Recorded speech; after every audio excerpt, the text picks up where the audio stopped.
This is something I've been working on for a lifetime. At this point in my life, I'm 69 years old. I've had years and years, oh my God, more years than you can even imagine, of experience in business. All the way from starting as a call center agent way back in the 70s to being a CEO and president as I am today. So, being the guy that I am, I started writing a book because I figured, okay, well, maybe someday someone will see this somewhere, pick it up, it'll plant a seed for them, and they'll get some of the lessons that I've worked hard to learn. So with that, the book is called Lessons I've Learned in No Particular Order. I did grab onto a couple mentors, and all unbeknownst to them, those are the people that I learned with. So let me share with you some of the lessons I've learned in no particular order.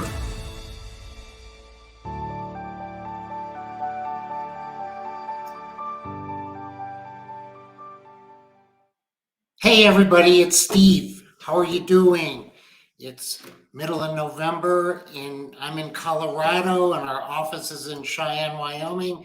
Cheyenne right now, I think at the moment is -5 degrees Fahrenheit.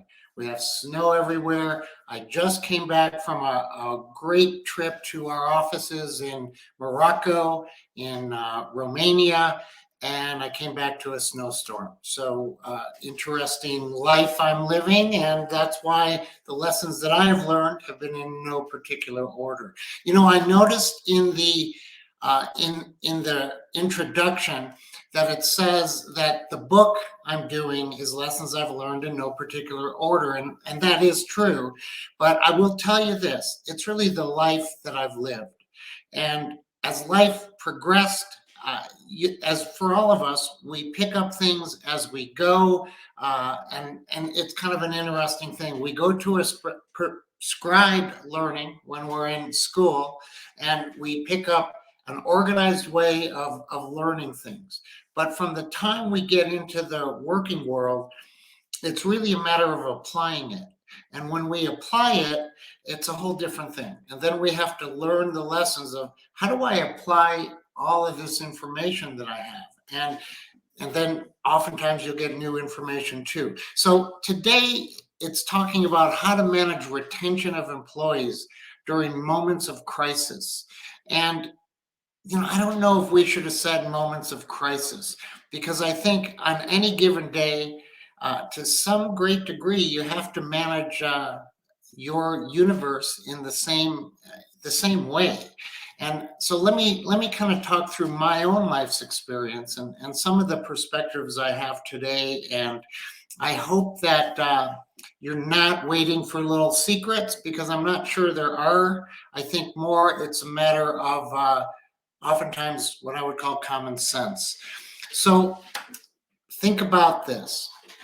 In 1987, I began to work for a multinational corporation, and it was my first really executive management role.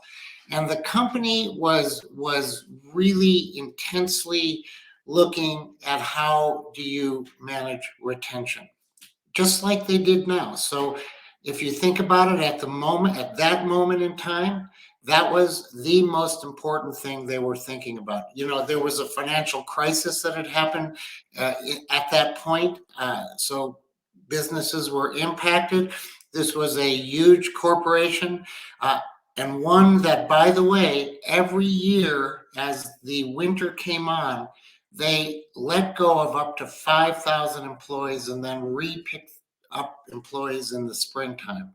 So think about that. So every year they're losing employees, conscientiously trying to meet their budget versus their people side of things.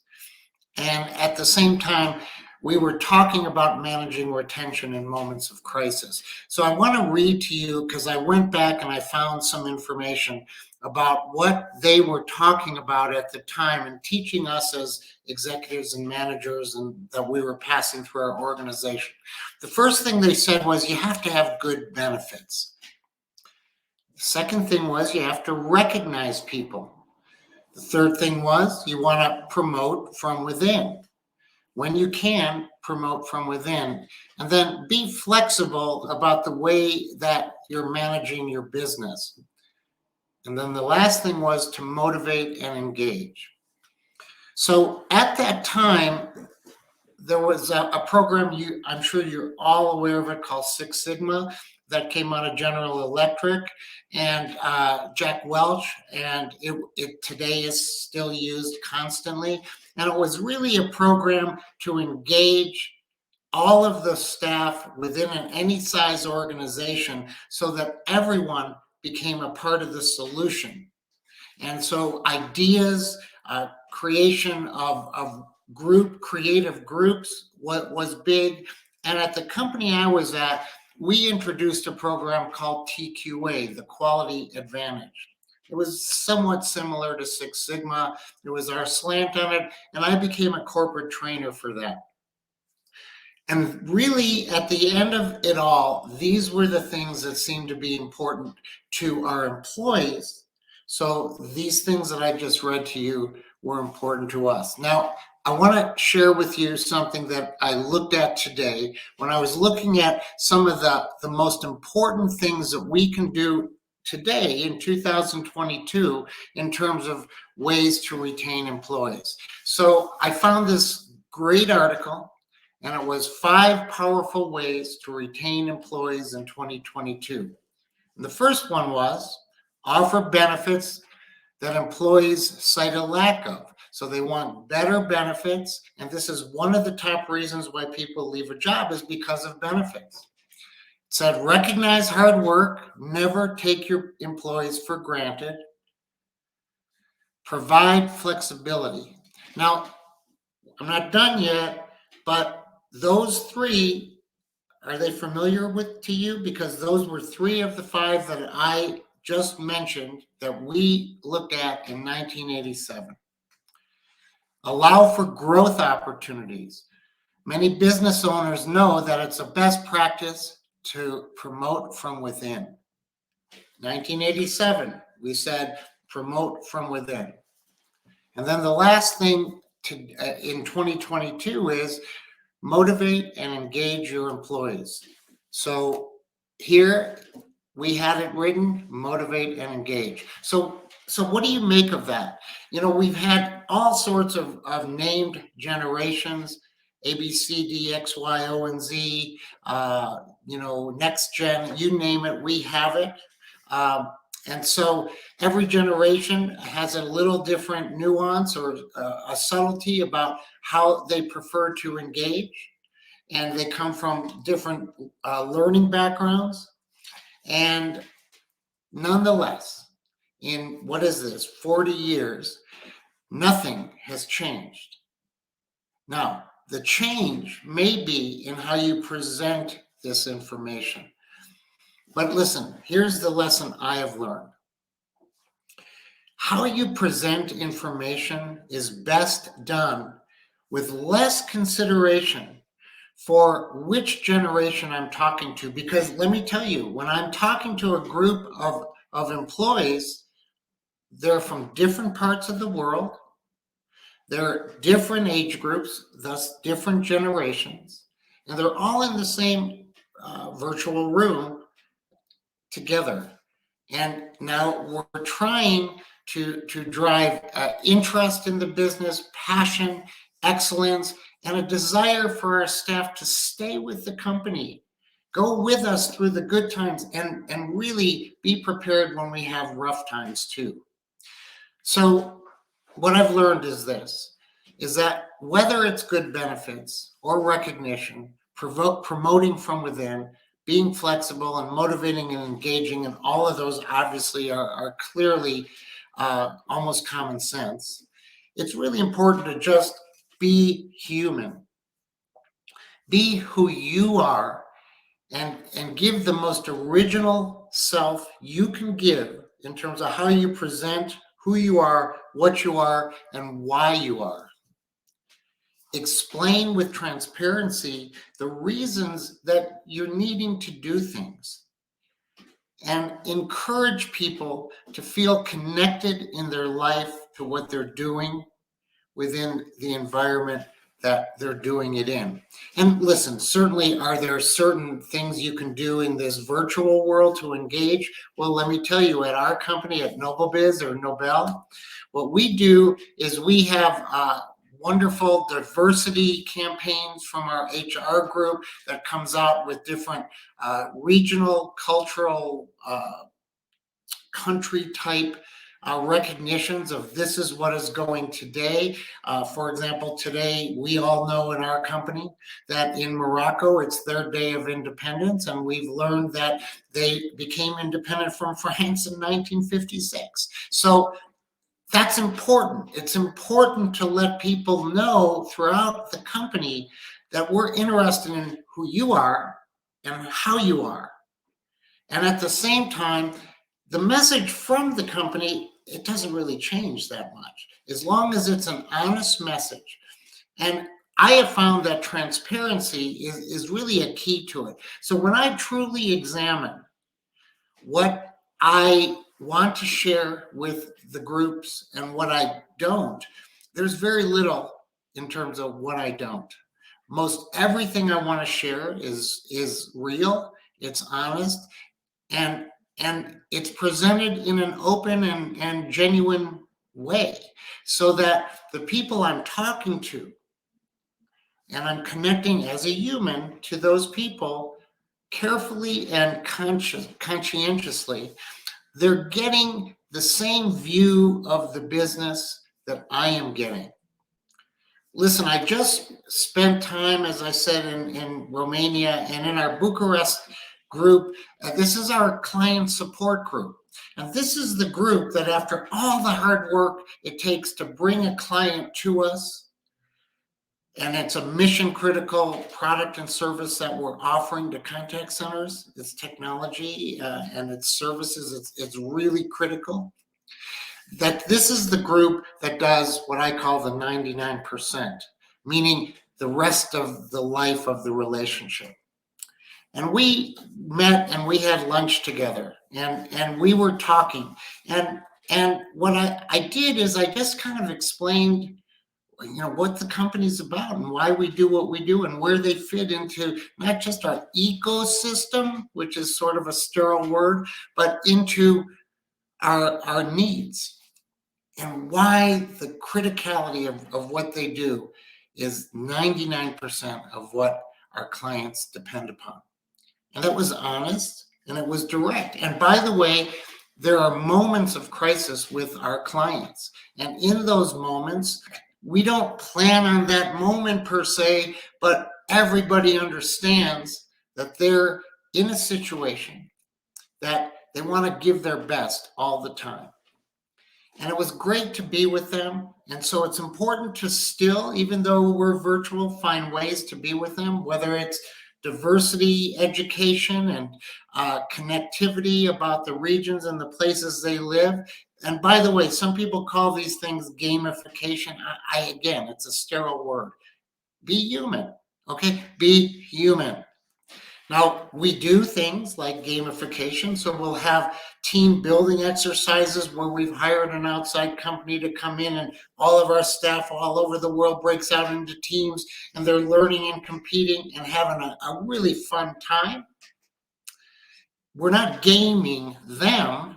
We're providing games to enjoy what they're doing, and recognizing that when people are working from home, they're working in a selected environment that isn't always the highest of motivation. And so it's important that the company engages, creates that transparency, and continues to what I call invest in the staff. And investment isn't just money. It is money. It's recognizing that in the United States, I think we had 8.7% inflation. In Romania, I think it was 16%. And in the UK, it's like 12%. And so here's the crazy thing. I explain how this works within our business. And in our business, we are not in a business where we can raise our prices to our clients. So just because inflation is happening and our costs are increasing, we can't increase the cost to our client. It hasn't yet work that way within our industry. But at the same time, so that means our margins are less. And at the same time, you want to continue to build your business and to grow and to be profitable and use that profitability for, in fact, the benefit of your staff. And so the best way I can do it is to explain to them that, I just can't do a 16% increase. I just can't. But here's the transparency. Here are the reasons why that's the situation today. So here's what we're going to do. Anybody have ideas about how we go about doing it to create groups of excellence that include a recognition of the financial risks that each of our staff are taking to do that? Sometimes it's improving benefits. A lot of it's recognition. A lot of it's promoting from within so that people know that as they improve and positions open up and our design may change or improve, that people internally get to move into those positions. And so, but to do that, you have to stay engaged. And to stay engaged means you got to be positive. I'll go towards an ending, so I won't keep you too long. But, Elon Musk right now, we're all aware of Twitter. And, wow, there's a lot of revolutionary change going on at that company. And, he sent out this, or sent out this message to the entire staff that he just acquired. And he essentially said that by Thursday, and that was yesterday, you have to understand that to do this job, it's going to require extremely hardcore work. And it was an ultimatum. And you can either decide to be here for that extremely hardcore work or leave by Thursday. Now, listen, he may have in mind that he just wants everybody to abandon ship. But here's what he didn't say. And here's the situation we're in and why we're in it and why we all have to invest in this and each other to get to where we need to go. And if you miss that whole piece, you're not going to retain your employees. And trust me, if I come out with a message that way today, even if his choice is he wants to lose his staff, by the way, which would risk his incredible ways, the customer base. Nonetheless, even if he wants that, do you want to go work for him next year when he thinks he's straightened out his problems? Because I don't. Because I know the next time that man is in a crisis, he's going to say, by Thursday, you need to decide if you're going to be extremely hardcore and work 24 hours a day, and maybe there's a benefit, but possibly not to you. So do you see the common sense here? Use your common sense, be human, be yourself, engage with people, be transparent, love what you do, and help people love what we do together. Okay, so listen, this is the last podcast, the 15th podcast of our first season of Lessons I've Learned. And we're going into next year now, and I'd love to hear from all of you telling me some questions that you have, because maybe we can go from lessons I've learned to questions I've heard that I can match the lessons I've learned as we go into next year. So January, I'm going to see you again. That means for the next month and a half, you don't have to come here every other week, and you can spend some time with your family in the mornings on a Friday, and you can go shovel that walk or lay in the sunshine, depending on where you live, and you can be safe and sound and enjoy your holidays, and let's take on the world. So with that, best to you, and have a great rest of 2022. I'll see you in 2023. Thanks a lot.